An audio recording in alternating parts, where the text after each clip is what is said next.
So here we are with episode 13 of the Apothecary Diaries. Last episode, Maomao got fired and then she got rehired, but under a contract from Jinshi, I would presume. So there's that, and we'll just have to see how this episode goes. If you guys like the video, like the video. If you dislike it, dislike it. I do have my full length up on Patreon and early access to non-seasonal and some seasonal shows on the YouTube memberships. Other than that, let us get started. Talk with the Emperor.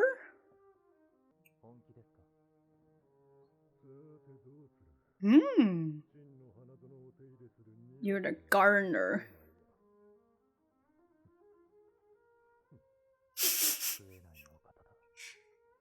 Both just fucking smirking at one another.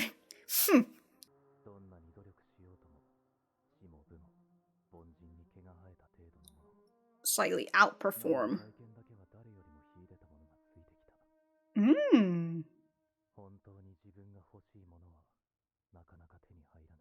What is it that you truly want?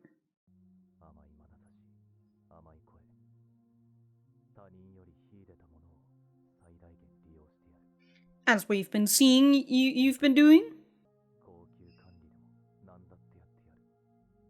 He's wearing a phoenix symbol.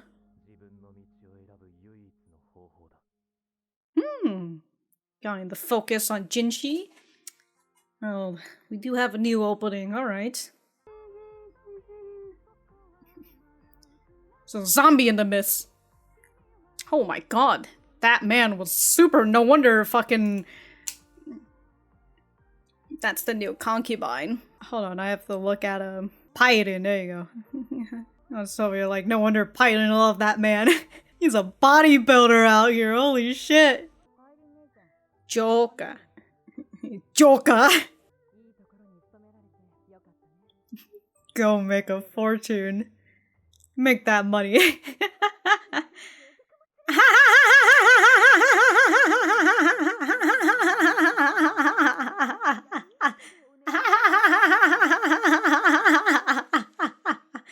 Just like the grandma, huh?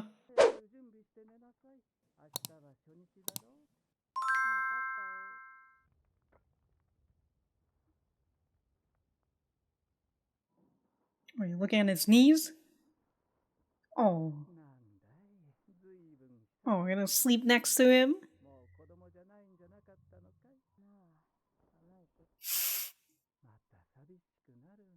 We'll be lonely again. She has permission. Oh! A nosy old granny. Big sisters. Alright, hopefully that isn't a jinx or anything.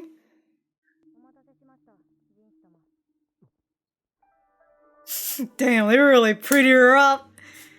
Damn!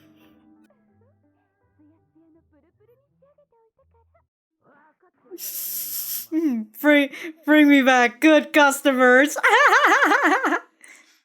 God, what a pimp.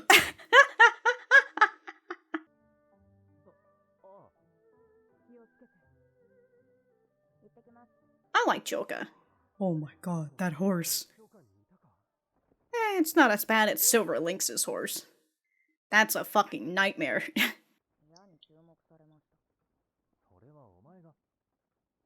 You're what?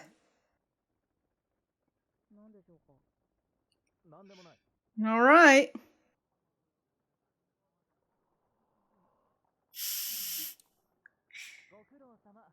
He's blocking her. Hey, yo, don't look at her. You're attracting too many attention. The gigglester. Holy shit, my god.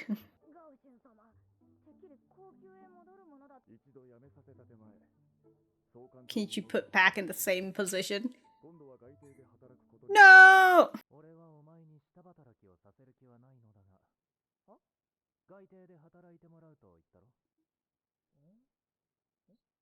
You're gonna do paperwork for me.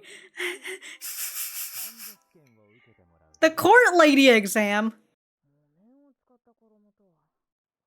Cotton garment. Still the same clothes as she wears, but just better materials. It's just me. Damn, she does everything? I couldn't let anyone.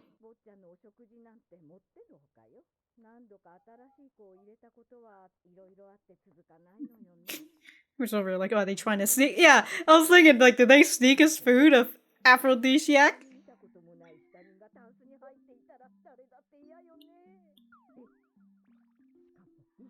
Oh, ah, that's some obsession, right? Oh.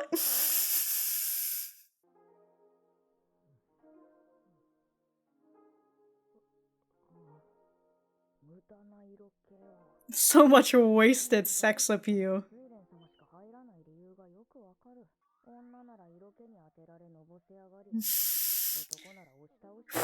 Jesus. That's sin-inducing air. Whoo!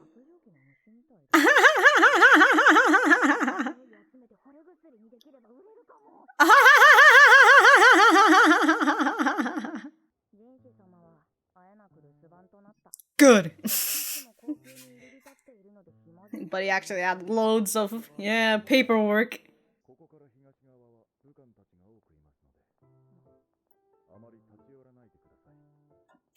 But why?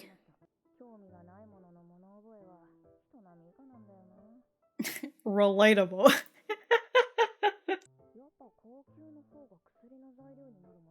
Had more medicinal. Well, that's because your grandpa. Yeah.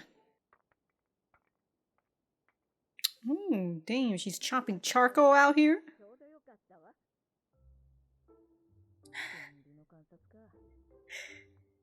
Damn, dude, they're all just over here.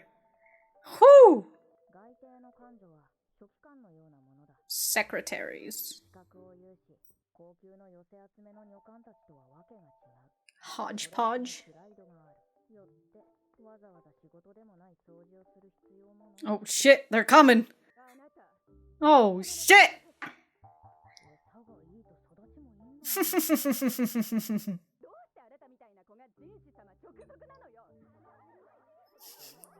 Meanwhile, the girl in the back.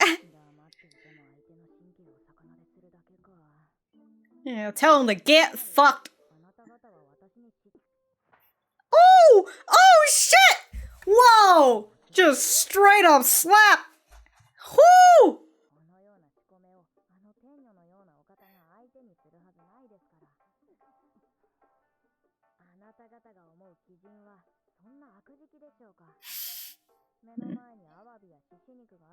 Meatless chicken bones. Damn, really hamming them up.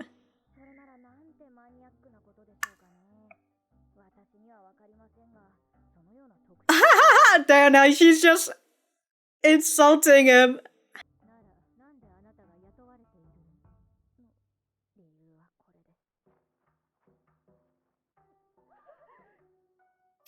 Just shows her scars.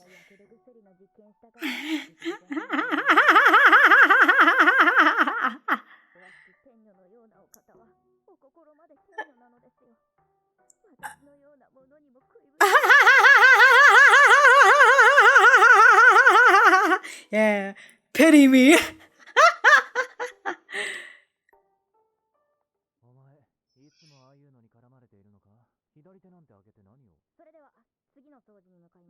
Running away.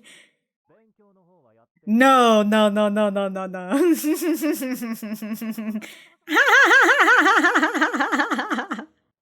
What's in the box? Oh, the...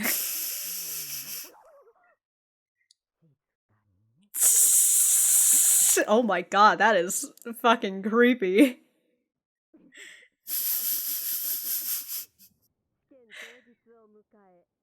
Alright, day of the exam. She failed? She has no interest. Is this the area of that one dude? Who I thought was the Gramps at first? Damn.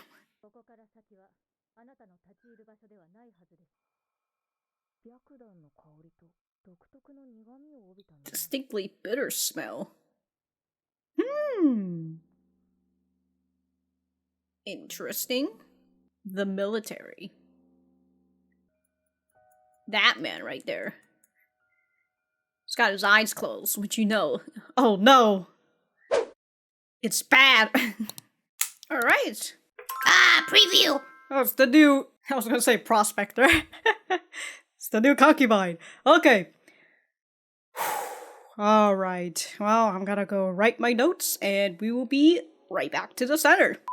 The Emperor's over here, filling his glass with half a cup, and then he's over here filling Jinshi's with a full cup. Damn, trying to get this man drunk. That's the only way I can choose my own path. By doing what the Emperor wants?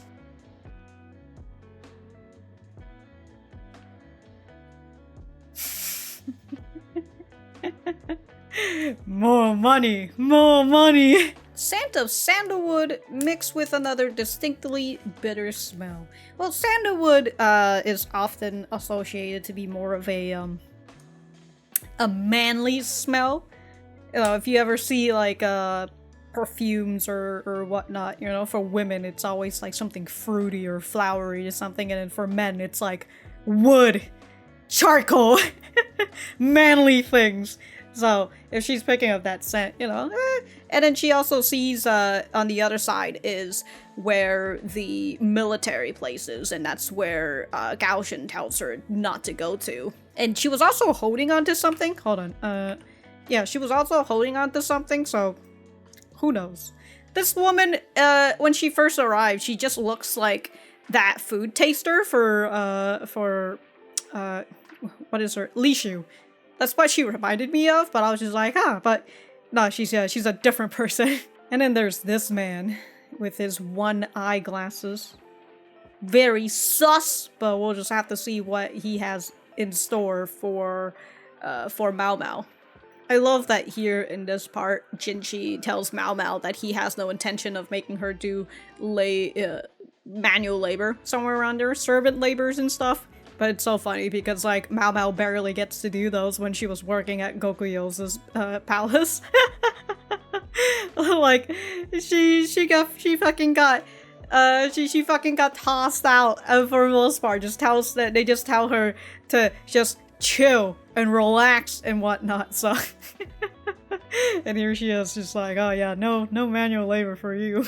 Alright, so that was episode 13 of the Apothecary Diaries. Let me know what you guys think about it in the comments down below. You know that I always like talking to you guys. For me, I thought that this was, it's a pretty good episode, taking us into a different area, right? We're still technically kind of in the same place, but not really. We're not in the inner palace anymore, which is the rear palace. We're in the outer palace, which is a little bit more fancy than the inner palace. The rear palace, which consists of a bunch of courtesans and, you know, lowly girls doing manual labor and such. And what we've learned is that these court ladies of the outer courts, they're like secretaries, and that they're nothing like the female officials at the rear palace, which gives them a lot of pride, you know, because we are so much higher than these other women. Albeit, you know, their standings is nothing compared to like a man, but it's okay, you know, these women gotta push down the other women.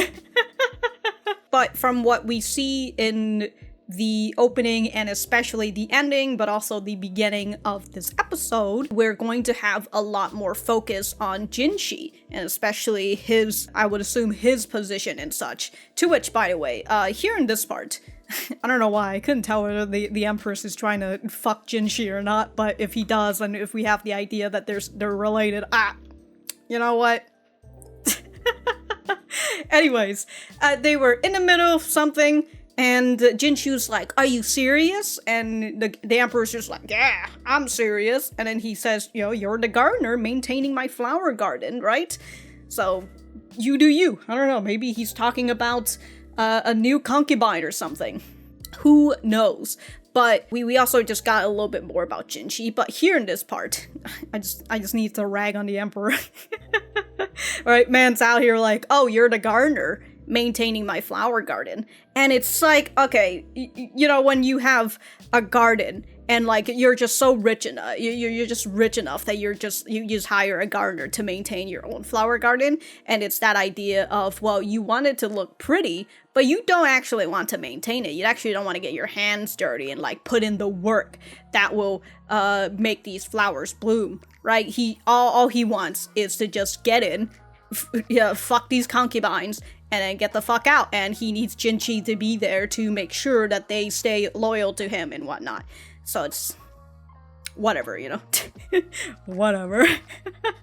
But from what we hear from Jinshi, right, he says that no matter how much he trains in martial arts or how much he studies and, you know, try to get his intellect up and all that, he can only outperform a regular person. However, the thing that he has is his good looks. He was blessed with a beautiful face. And so he didn't like that at first. But eventually, as he grew up, he kind of realized that this is something that he can use to his advantage, and he's going to do it, right? It doesn't matter what the emperor says, he'll do it because this is his own way of paving his own path, somewhere around there. So we can kind of see that that's why Jinshi, whenever he's around women and all that, right, he immediately puts on that good boy look and whatever. I don't know why I say good boy look, you know, the hot guy look to get all the women swooning for him and whatnot, which kind of makes it a little when he sees the attention that Maomao gets when she's dressed up and she has, like, you know, makeup done and everything, or she takes off her freckles, you know, because once you take the freckles off, the imperfection is off. It's like, whoa, she hot. Men see her, wow, she hot. And so Jinshi doesn't like that, and he tells Maomao that, hey, while you're here, go back to your usual freckled look, to which I mean, Maomao certainly wouldn't mind, right? She'd much prefer to not have the attention from all of this. That's the reason why she puts the freckles on. But now that Jinshi says that, and after seeing the way that he gets jealous of other men fawning over Maomao, like when they were heading into, let's see, right here, when they were doing inspection, and we've got this guy looking at her, and he gets all upset, and so he stands up and he blocks his view of her, and so he goes and says, like, you know, can we move on? To which after that he says, you need to go back to your usual freckled face. And it's just like, all right, dude, you're the one who gets women fawning all over you. But the moment it happens to Maomao, you're like, no, we can't have that. All right, dude. What? You're using your good looks to your advantage. Why can't she use her good luck to her advantage? Even though she kind of doesn't want it, but, you know, anyways, why can't she do that too, you know? Well, whatever. We're kind of introduced, we don't really know his name yet, to this man who's playing Go right now, and I don't know, he has something in store for Maomao, perhaps. And also, perhaps he's a part of the military area, the place that Gaoshin tells Maomao to not go to, but, you know, if he tells Maomao to not go to there, there's a chance Maomao is going to go to there, whether she wants to or not.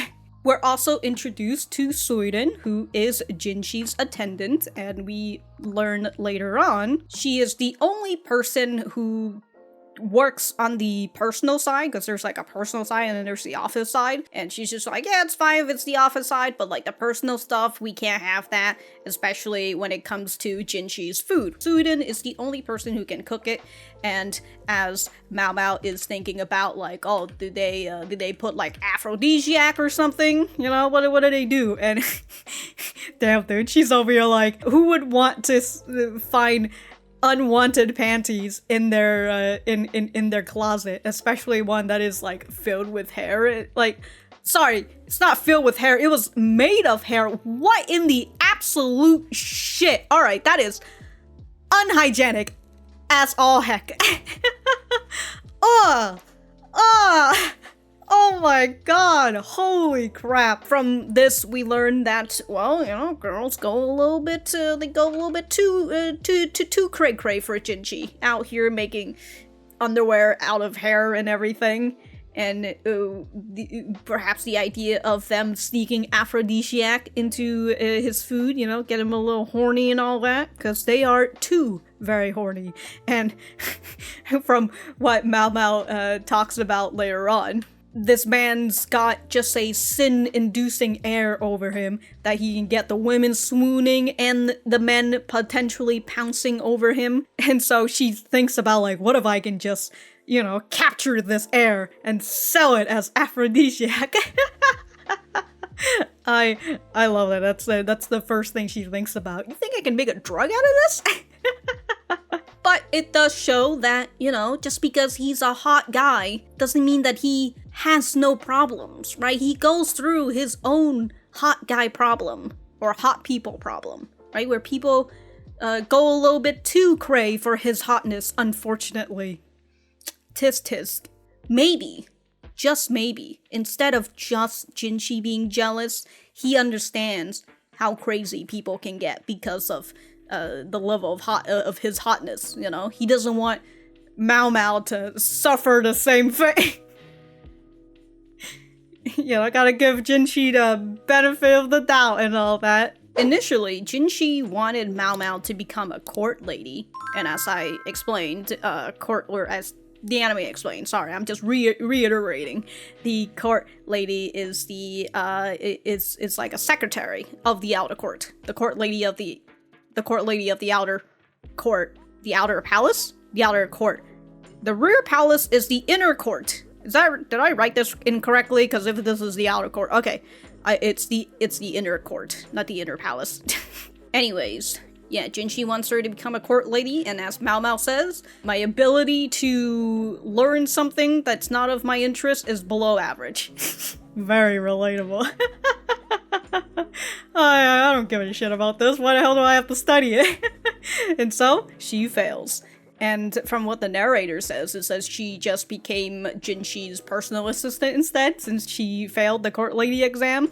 We also got these gang of ladies as well, right? They were sizing Maomao up. One of them really just came in and just slapped the crap out of Maomao. Damn, dude. Hopefully Maomao can return that later on, you know? But, woo! Always love a good slap, and she went in. It was like a sucker punch, dude. Yeah, I appreciate that slap. It was swift and without warning. Can we see that again? So, in other words, you're all jealous of me. Ooh, damn, dude. Fucking quick. Just a frown and immediately, BAM! Damn, dude. She used quick attack out here. She's been working on her slap, that's for sure. But we also see this lady who is taller than the rest, and she follows them, but like she doesn't really have as big of a reaction as the other girls. And then when Maomao showcases her scar and being like, oh, Jinshi's so nice, you know, he saves me from a really rough spot. All the other girls are just like, oh, okay, whatever, you know, I'm gonna walk away now. And then this girl's just kind of like gives her one last look before she leaves. So I was like, okay, interesting, you know, everybody has different reactions and all that. See, she looks at her as the other girls walk away. Right, kind of glowers a little bit and then leaves.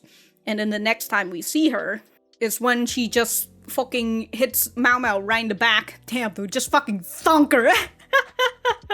It just tells her, you know, there shouldn't be any reason for you to go beyond this point. Which I assume is the military place, because she says it's the military, right? But again, we have this smell of like sandalwood mixed with another distinctly bitter smell. And as I mentioned, right, sandalwood, wood, charcoal, right? They're all associated as manly smell and all that. Sorry, man, you can't smell like fruits. But that's pretty much it about this episode. We've got a change of scenery, but still kind of the same-ish, right? We're just introducing a new cast of characters, and for right now, the way that I feel, I don't like it, just because, I think it's an understandable thing, because you had all 12 episodes to get to know all the concubines and like their lady in waiting and everything. And I like that cast of characters, but now we are into a new scenario with a new cast of character now. From what I see in the opening, we're still going to see the concubines, of course. They're very important. And if Maomao is to be Jinshi's personal attendant, then she is going to, I would assume, follow him into the rear palace, and she's going to see the concubines again. We'll still have the old cast, but now we're going to have the new cast, and I say that I don't like it just because, you know, it's a change in a direction that I don't like, but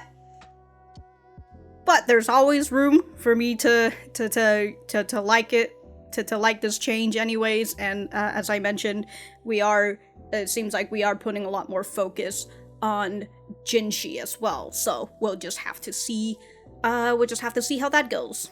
If I have anything else to say, I will write it in the description down below. Thank you guys for sticking around, and I will see you guys in the next episode.